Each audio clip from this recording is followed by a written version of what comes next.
ఎన్నికల దగ్గరకు వచ్చేటప్పుడు ఈ నాటకాలు ప్రారంభమైనాయి. ఈ ఏడాది ఎండింగ్లోనే పంజాబ్లో ఎన్నికలు జరుగుతాయి.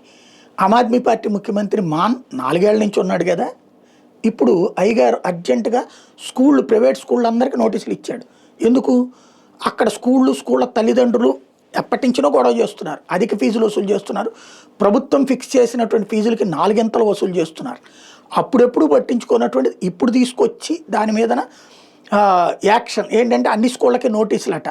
మీరు ఈ 4 ఏళ్లలో అధికంగా ఎంత వసూలు చేశారో ఆ ఫీజుల్ని తిరిగి ఇచ్చేయాలి అన్నటువంటిది.